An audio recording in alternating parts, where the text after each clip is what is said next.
প্রতিশোধের আগুন বুকের মধ্যে নিয়ে যখন দাউ দাউ করে জ্বলছিল হাসিনার বুকে, তখন অনেক কিছু ভেবেছিল দেশের জনগণকে কবে মৃত্যুদণ্ডে পরিণত করবে, বাংলাদেশ রক্তাক্ত করবে। আজকে তার মন অনেক শান্তি। অবশ্যই আমাদের দেশের মানুষই তো শয়তানি করছে, শয়তানি করে আমার বাবাকে, আমার পুরো পরিবারকে হত্যা করেছে। আর এই হত্যার ষড়যন্ত্রে যারা জড়িত আছে তাদেরকে খুঁজে খুঁজে বের করে মারছি এবং জনগণের প্রতিশোধটা আজকে নিলাম। আপনার মনে কি একটুও ভয় নাই?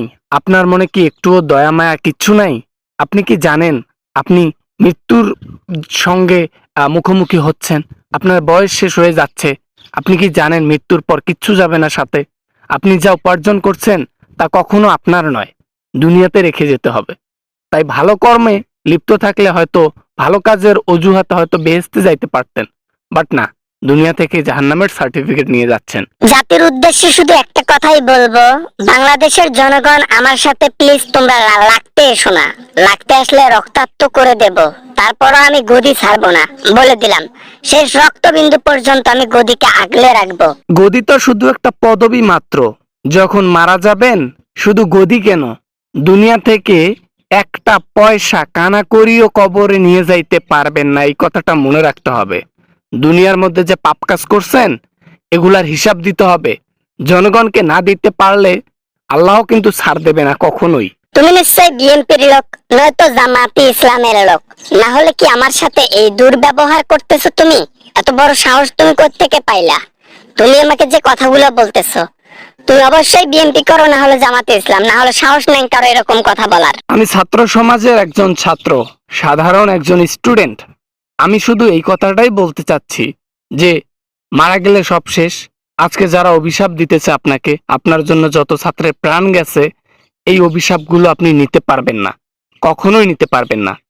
আপনার উপর গজব পড়বে আল্লাহ তাআলার। মানুষ যেভাবে আপনাকে অভিশাপগুলো দিচ্ছে, এগুলো আপনি দেখেন না? দেখে তো ওখান থেকে ইন্সপায়ার্ড হওয়া দরকার আপনার। এত কিছু দেখার সময় নাই। টাকাই সব, ক্ষমতাই সব।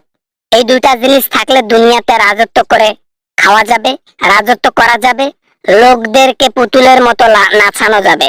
এই দুইটা আমার কাছে আছে, আর কিছু লাগবে না আমার। ক্ষমতা আর টাকার লোভ আপনাকে অন্ধ করে দিছে। এই জন্য পরিষ্কার জিনিসটাকেও আপনি পরিষ্কার ভাবে দেখতে পারতেছেন না।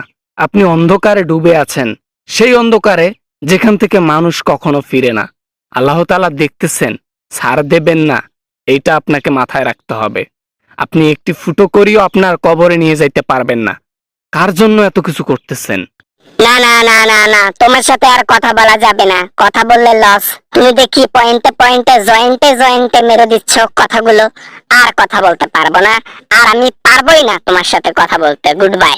কি আর বলি, মানুষ কখন আলহামদুলিল্লাহ বলে? যখন সে ভালো থাকে, যখন সে আনন্দে থাকে। আপনাদের ছাত্রলীগ, আওয়ামী লীগের কোনো একজন মারা গেলে এখন মানুষ আলহামদুলিল্লাহর বন্যা ছুটে দেয়। আপনি এগুলা দেখেন না? আপনাকে দেখতে হবে, ওইখান থেকে শিক্ষা নিতে হবে। আপনি কি করতেছেন জনগণের জন্য, জনগণ কি চাচ্ছে, আপনাকে এটা বুঝতে হবে। ঠিক আছে, আর কিছু বললাম না।